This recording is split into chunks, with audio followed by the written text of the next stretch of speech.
یہ تو گناہ کو گناہ کہاں سمجھ رہے ہیں آپ؟ یہی تو مسئلہ ہے نا کہ آج احساس زیاں ختم ہو گیا ہے، گناہ کو گناہ تک نہیں شمار کیا جا رہا، نہ گناہ کو گناہ سمجھ کے اس سے بچنے کی کوشش اور اس کا اہتمام کیا جا رہا ہے، نہیں،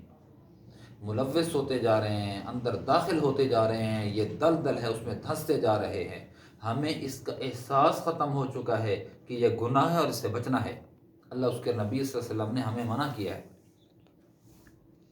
کتنے افسوسناک بات ہے۔ گانا ہی دیکھ لیجئے،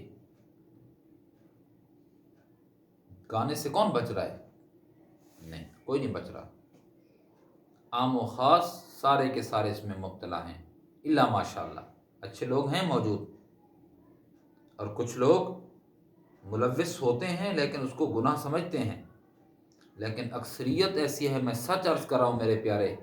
میں سچ عرض کر رہا ہوں، اس کو گناہ نہیں شمار کیا جا رہا۔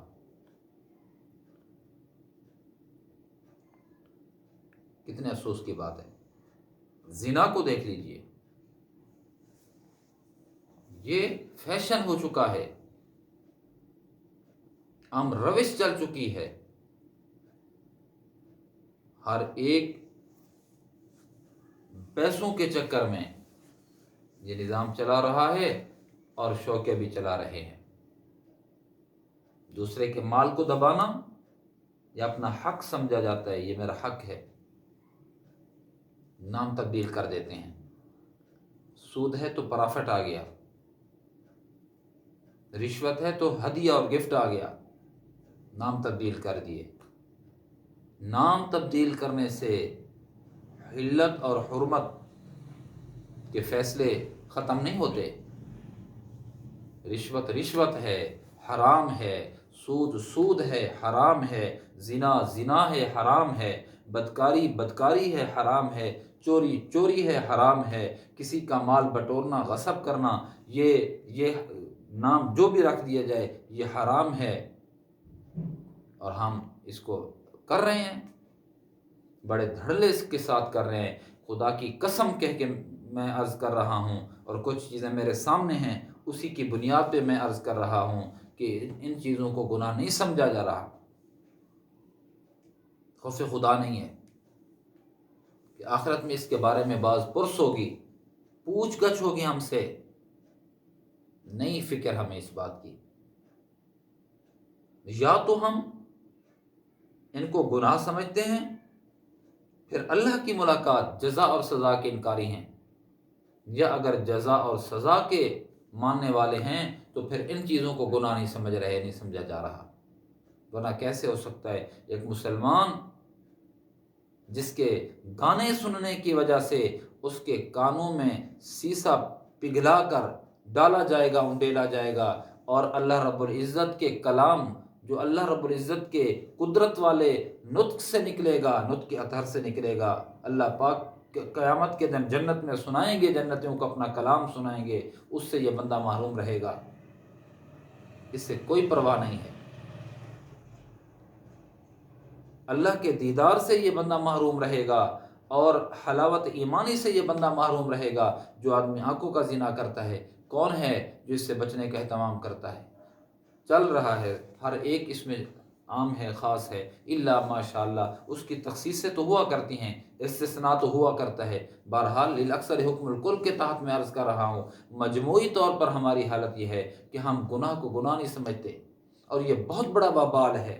وائے ناکامی، متاع کارواں جاتا رہا، کارواں کے دل سے احساس زیاں جاتا رہا۔ آج احساس زیاں نہیں ہے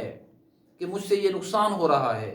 میرے اعمال ضائع ہو رہے ہیں، میری محنت اکارت ہو رہی ہے، میں یہ عمل کر رہا ہوں، اللہ کے ہاں میں اس کا جواب دہ ہوں۔ اور پہلے زمانوں میں، ہم اپنے زمانے کو دیکھ لیں،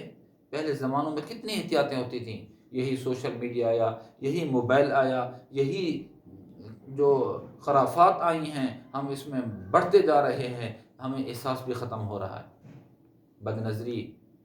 گانا، نامحرم کی تصویر، اور بھی بہت کچھ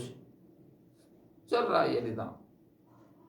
دیکھ رہے ہیں، سارے کے سارے دیکھ رہے ہیں، مرد ہے، خاتون ہے، بچہ ہے، بچی ہے، نمازی ہے، بے نمازی ہے، پڑھا ہوا ہے، ان پڑھ ہے، پرواہ نہیں۔ آپ سٹیٹس دیکھ لیں لوگوں کے، واٹس ایپ کے سٹیٹس آپ دیکھ لیں کہ کتنے لوگ ہیں جو اس بات کا خیال کر رہے ہیں کہ سٹیٹس میں گانے نہ ہوں۔ نہیں، میں عرض کر رہا ہوں کہ ذرا بھی پرواہ نہیں، ذرا بھی پرواہ گناہ کیا ایسے لگتا ہے اور ایسے ہے کہ گناہ کو گناہ نہیں سمجھ رہے،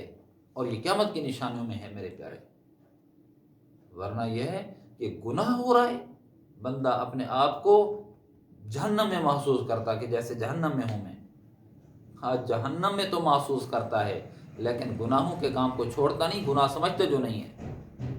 جس کی وجہ سے دنیا اس کی جہنم بن چکی ہے۔ لا يموت فیہا ولا یحیا، نہ جی رہا ہے نہ مر رہا ہے، مرنا چاہتا ہے موت نہیں آتی، اچھی زندگی چاہتا ہے، جینا چاہتا ہے، اور زندگی میں پرسکون جینا اس کو نصیب نہیں ہو رہا۔ گناہوں کی پاداش ہے، یہ گناہوں کا نتیجہ ہے کہ جس کی وجہ سے زندگی تلخ ہو چکی ہے۔ آج احساس زیاں، ایک چیز کے ضائع ہونے کا احساس پیدا ہو جائے، یہ احساس میرے عزیزو اپنے اندر پیدا کر لو کہ ہم سے گناہ نہ ہو۔ گناہ کون ہیں، پھر کون کون سے ہیں، پھر اس کا مطالعہ کیجئے، علماء سے پوچھئے، پھر ان سے بچنے کا اہتمام کیجئے، پھر دیکھیے کہ پرسکون زندگی، حیات طیبہ نصیب ہوتی ہے یا نہیں ہوتی۔